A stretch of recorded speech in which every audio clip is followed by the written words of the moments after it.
Bien, lo prometido es deuda y estamos en comunicación telefónica con Alejandro Olmos Gaona, que es historiador, investigador, un especialista en la deuda externa argentina.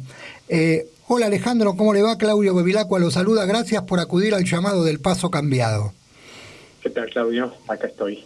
Bien, Claudio Gallo, que está al lado mío, en algún momento también le va a hacer algunas preguntas. Hola, ¿cómo está? ¿Qué tal?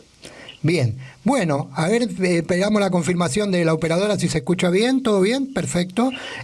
Alejandro, bueno, después de los gritos casi desesperantes, de las manifestaciones, de las advertencias, de los análisis, el gobierno decide finalmente firmar un preacuerdo con el Fondo Monetario Internacional. ¿Cómo está viviendo estos momentos? Bueno, era lo que se esperaba, ¿no? Yo lo anuncié hace ya mucho tiempo que el gobierno, más allá de las idas y las venidas, iba a acordar con el fondo, porque no tenía la menor intención ni de pelearse ni de discutir seriamente, es decir, preservando la economía argentina y las necesidades que tiene nuestro pueblo, que en este momento se ve muy afectado por la situación, no solo derivada de la pandemia, sino de una situación económica producto de la alta inflación y de las cosas que conocemos. Y suponía que no iba a haber ninguna flexibilización del fondo, que las conductas de la institución iban a ser las mismas de siempre, cosa que está absolutamente demostrada, y que más allá de los discursos de que no vamos a hacer ajustes, de que el déficit cero recién va a ser en 2027, como dijo el ministro Guzmán hace poco en la reunión de gobernadores, es decir, todas esas cosas que se dicen y que después no tienen nada que ver con la realidad. ¿Por qué?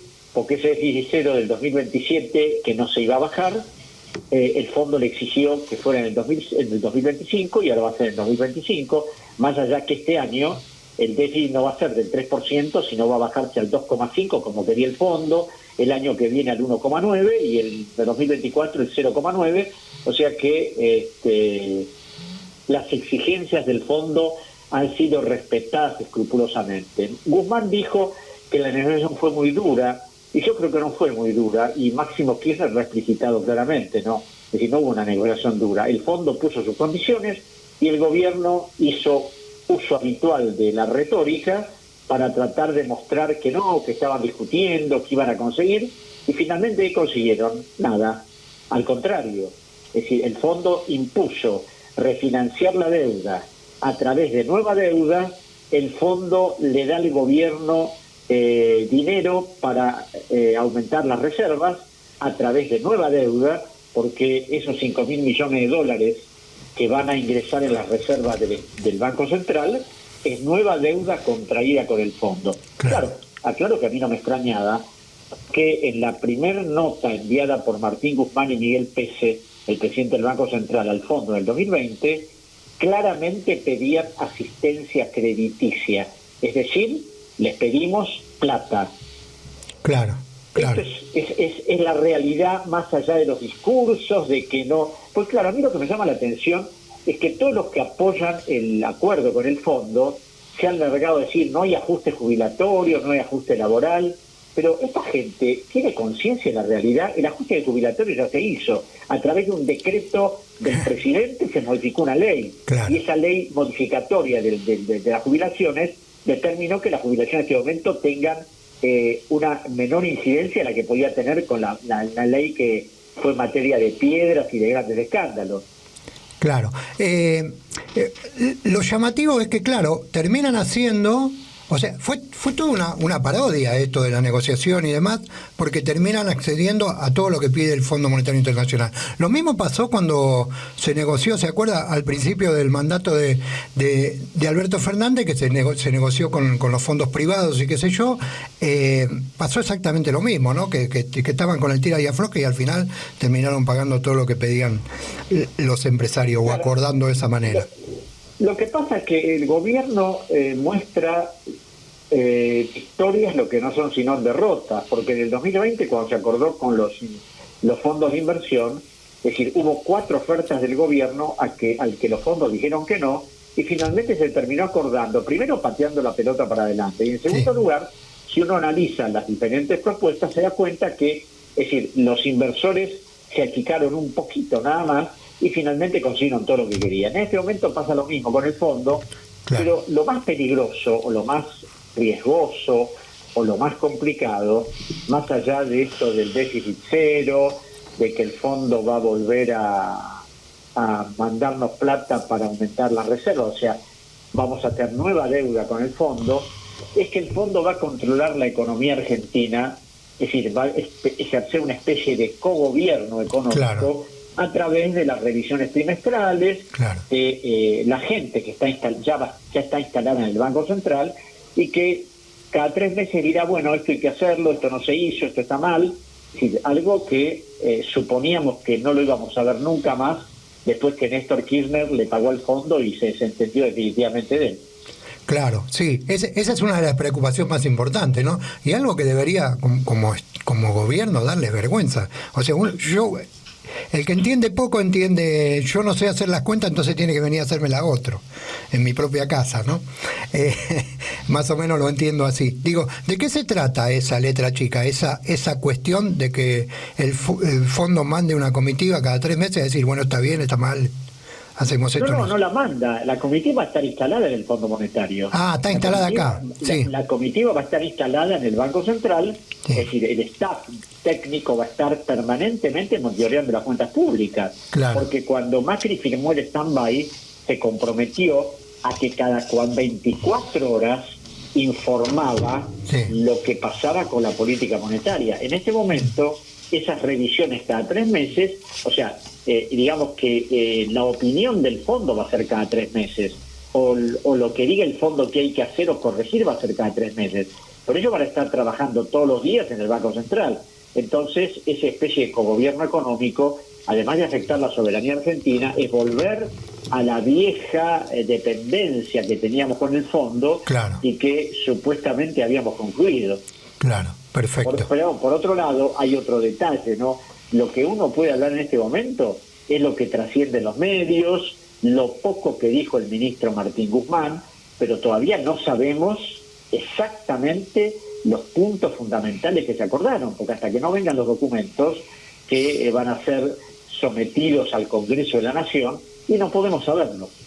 Claro, totalmente. Recién ahí vamos a enterarnos un poco de cómo viene la mano. Bueno, esto es un cuento viejo y un cuento chino, ¿no? También, Alejandro, porque digamos, se acabó la posibilidad de la industrialización, de trabajo genuino, digamos. Argentina no tiene ninguna posibilidad de crecer en ese sentido mientras esté destinada a pagar la deuda. Esas son cosas que quedaron en el olvido. La Argentina va a tener, porque además hay otro problema, tenemos una deuda monstruosa de 365.000 millones de dólares, tenemos una deuda cuasi fiscal del Banco Central de 47.000 millones de dólares.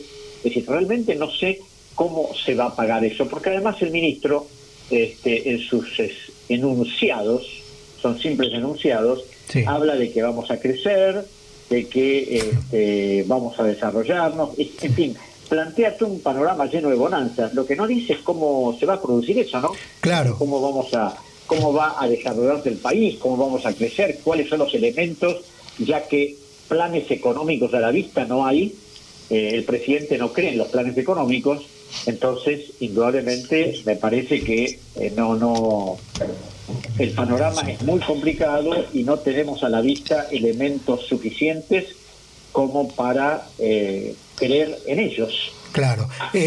Claudio Gallo, que está acá al lado mío, le quiere hacer algunas preguntas, Alejandro. ¿Cómo no? Alejandro, yo me estaba riendo porque realmente tener un presidente que no cree en los planes económicos es un poco como surrealista, ¿no?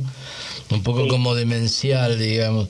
Tengo entendido que usted forma parte de un grupo llamado Sobranex o Soberanos. ¿Cuál sería la propuesta de Soberanos al respecto, en torno a la deuda y en torno a la economía en general?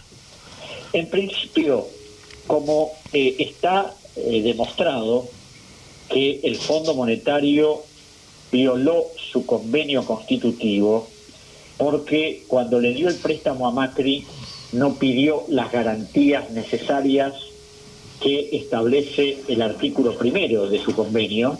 Es decir, se limitó a recibir una serie de enunciados de lo que iba a ser la política económica, pero había una serie de salvaguardas que debía haber pedido y brillan por su ausencia. Por otro lado, el fondo sabía que, porque el fondo apenas firmó el acuerdo stand-by, delegó a un funcionario del fondo llamado Trevor Alain para que se instalara en el Banco Central con un staff técnico a los efectos de controlar qué estaba pasando con la plata que el fondo mandaba.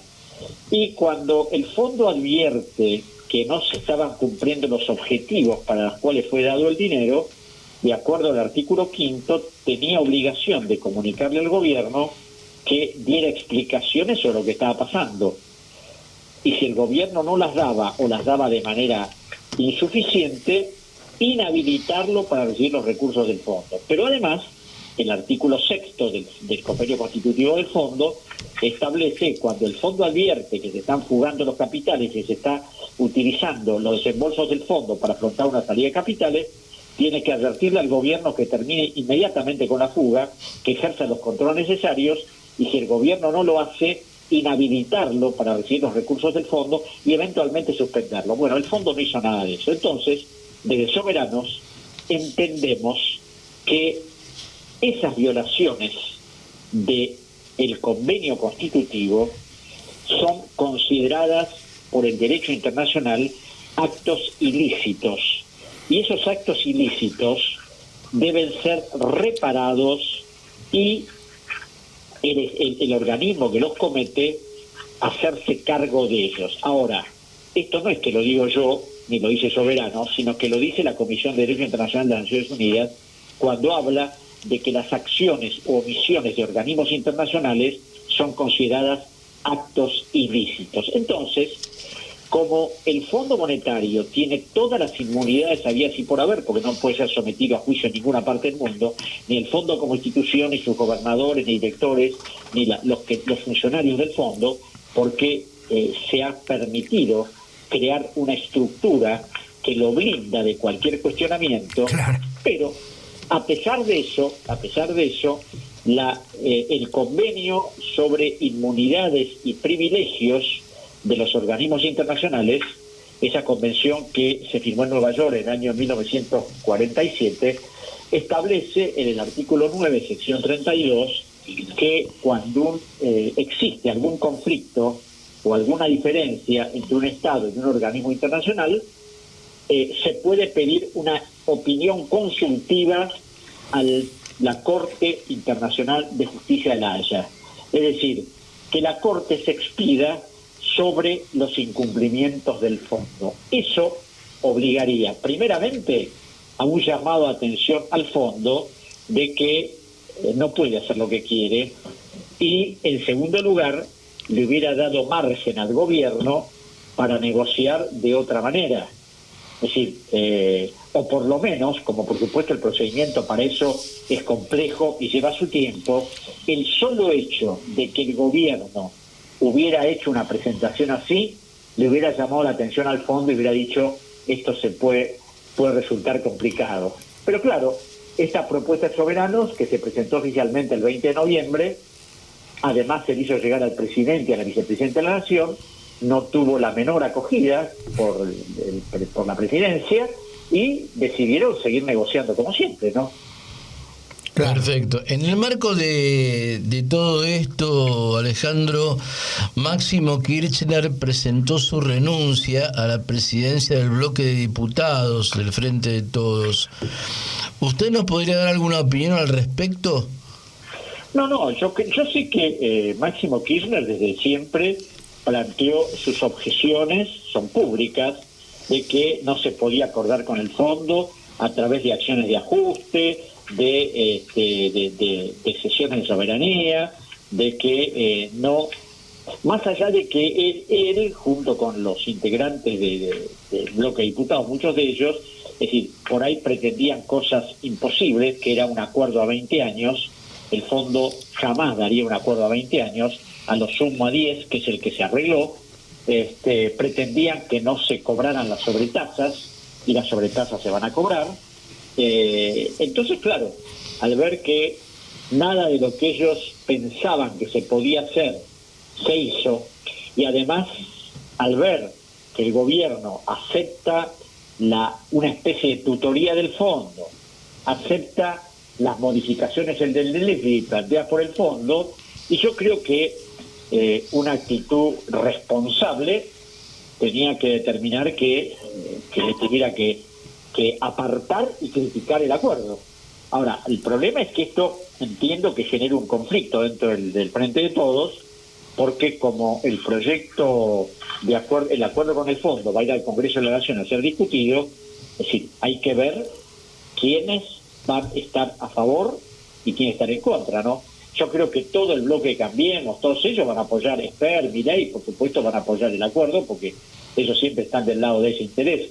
Ahora, hay que ver si en el Frente de Todos hay aceptación o rebelión, porque así como Kirchner planteó eso, hoy Alderete, que es otro diputado del Frente de Todos, también acaba de sumarse a la posición de Máximo. Así que va a haber si no se puede saber todavía qué va a pasar, pero creo que la cosa va a estar muy difícil. Sí, claro, ¿no? Hay voces, nosotros decíamos en la editorial que hay voces que empezaron a sonar dentro de las filas, incluso antes de que se firme el preacuerdo, filas que le venían diciendo al gobierno que no debía hacerse cargo de esta deuda y que no debía pagarla, por lo menos sin investigarla, ¿no? Bueno, por eso, es complicado lo que va a pasar, así que vamos a ver, ¿no? Es decir, yo creo que esto va a tener sus problemas, porque el acuerdo tiene que estar firmado antes del 22 de marzo, porque en esa fecha se van a desembolsar, hay que pagar 2.000 y pico millones de dólares, que esto ni remotamente están. Entonces el gobierno tendrá que tener el acuerdo listo y firmado. ¿Hay alguna posibilidad, Alejandro, en este aspecto, de que el Congreso dé para atrás con este preacuerdo? Y claro que sí, por supuesto que hay una posibilidad. El acuerdo, si el Congreso dice no, el acuerdo no se formaliza. Bueno, pero teniendo en cuenta el Congreso que tenemos. Bueno, no, teniendo en cuenta el Congreso que tenemos, seguramente van a decir que sí. Van a decir que sí, porque siempre han dicho que sí a las políticas de endeudamiento, porque tenemos que tener en cuenta que cuando a veces se habla de la deuda de Macri, yo siempre corrijo, no es la deuda de Macri solamente. No, claro. Porque a excepción del préstamo con el fondo, que no pasó por el Congreso, y no pasó por el Congreso porque Macri tenía una ley que lo habilitaba para efectuar al Congreso, pero todo el endeudamiento restante fue aprobado por ambas cámaras donde Macri no tenía mayoría. Entonces, indudablemente, es deuda del macrismo y de todos aquellos legisladores que lo acompañaron. Sí, como los presupuestos, ¿no?, que han acompañado cada uno de los presupuestos que ha presentado el gobierno de Mauricio Macri, que eran bastante nefactos también para el campo popular, para la educación, para la salud, también fueron aprobados. Todos fueron aprobados. Entonces que ahí hay es como una política de Estado, ¿no? Hablábamos la vez pasada con uno de los entrevistados que en ese sentido el Estado tiene una política determinada, para otros no. Exacto, y en este caso fue así, ¿no? Es decir, toda la deuda que contrajo Macri fue minuciosamente autorizada por ambas cámaras del Congreso. Claro, bien. Bueno, la verdad que el panorama que viene para adelante, más allá de la esperanza de que el Congreso pueda decir que no, y yo calculo que de la única manera que el Congreso puede decir que no, y esto es un pensamiento en voz alta, no sé si usted va a estar de acuerdo o no, es que va a ser con una irrupción popular en las calles, no creo que de otra manera se pueda lograr. Pero bueno, ¿qué se viene después de la aprobación? Sí, después de la aprobación se viene lo que ya sabemos, ¿no? Es decir, habrá aumentos tarifarios, que quizás los manejan con cierta prudencia, pero va a haber aumentos. Hay que ver cómo se maneja el tema inflacionario. Va a haber nuevo endeudamiento. Y el nuevo endeudamiento significa más costos para la sociedad argentina. Y como se va a patear la deuda para adelante, porque no es que no se van a pagar los 44.000 millones, se van a pagar. Lo que pasa que en un plazo larguísimo, y se van a pagar con intereses, con ajustes, con condicionamientos, porque el fondo, es decir, nosotros no vamos a sacar del fondo encima por lo menos en 12 años y medio, que es la duración del programa, 2 años y medio del programa, y 10 años del plan de facilidades extendidas. Claro, sí, un montón de tiempo, ¿no? Para la persona que está en situación de pobreza en este momento, pensar que tiene que esperar ese tiempo o mucho más para saber si puede salir de la pobreza o no. Y sí, es terrible. Pero bueno, esas son las realidades políticas que lamentablemente en este momento estamos viviendo y que son las que está llevando adelante este gobierno. Sí, usted tiene la experiencia, aparte de toda su investigación y de todo su trabajo y de todo su aporte, ¿no? Porque usted fue parte del juicio popular que se le ha hecho al Fondo Monetario Internacional a través de la autoconvocatoria, pero también está la experiencia de su padre, que vino investigando esto desde hace muchísimos años, allá por la década de la dictadura, en el que incluso había un fallo judicial y que el Congreso hizo la vista gorda en ese sentido, ¿no? Sí. Sí, había un fallo judicial que hubiera significado anular la deuda de la dictadura, pero el Congreso no hizo absolutamente nada y siguió, es decir, con estas políticas de permanentemente refinanciar las deudas, sí, reconocer todas las deudas de la dictadura. Y esa es una de las cosas realmente notables, ¿no? Porque cuando vinieron los gobiernos democráticos, hubo distintas políticas respecto a los derechos humanos, pero inclusive cuando vino el presidente Kirchner se modificaron todos ese tipo de cosas para poder encarcelar a todos aquellos que habían sido responsables de esos actos criminales cometidos desde la década desde el 76 al 83. sí. Pero respecto a los responsables de la deuda externa, a los endeudadores, no pasó absolutamente nada. Jamás fueron a declarar a los tribunales, nunca se hicieron cargo de lo que habían hecho. Es como que todo eso fue aceptado, y tan aceptado fue que una deuda probadamente en su mayor parte de la dictadura militar y que correspondía a compra de armamentos, importaciones desconocidas, no se sabía qué obedecían, Sí. Que era la deuda con el Club de París, fue reconocida íntegramente por el ministro de Economía, Axel Kicillof, en el 2014, quien además de arreglar la deuda y pagar, acordar pagar en 5 cuotas todo ese monto, es decir, reconoció más de $3.000 millones de lo que correspondía pagar según lo que estaban las cuentas públicas. Claro, es cierto, ¿no? Ningún empresario que tenga que ver con la economía de aquellos años, ni ningún militar fue sentado en el banquillo para declarar por qué o enjuiciarlo o meterlo preso. Alejandro, para terminar o para ya ir definiendo la nota, a lo largo de toda su investigación, y de la investigación que ha hecho su padre con respecto a la economía, ¿podemos hablar o digamos de alguna manera pensar que este tema de la economía argentina, este debacle que nos han llevado, se lo puede tomar como un crimen de lesa humanidad por todas las consecuencias que trajo a la industria, a la dependencia, al campo popular, a la pobreza? Sí, desde un punto de vista teórico podría, pero lo que pasa es que ese tipo de cuestiones probatorias es extremadamente difícil. Y además de difícil, hay toda una estructura social que no permitiría que eso fuera considerado así, por la sencilla razón de que todos los procesos de endeudamiento tienen participación especial los grandes grupos financieros internacionales, los organismos internacionales de crédito, claro, los medios, en fin, hay toda una cantidad de personajes que podrían influir de manera decisiva para que nada de eso ocurriera. Bien, ¿cómo se sale de esto, cortito y al pie? ¿Y cómo se sale? Haciendo cosas que el gobierno tendría que haber hecho. Ir a la Corte de Haya, hacer un censo a acreedores a los efectos de ver quiénes son los tenedores de la deuda pública, llamar a todos los que estatizaron la deuda privada en el 82 a que le devuelvan la plata al Estado Nacional, auditar la deuda en su totalidad para ver qué parte es legítima, qué parte no es legítima. Es decir, había que hacer todo un conjunto de normas, modificar leyes, porque todavía tenemos leyes de la dictadura militar, claro, es decir, leyes que son fundamentales, como la ley de inversiones extranjeras, entidades financieras. O sea, había hecho un combo de acciones, no una simple acción de no voy a pagar.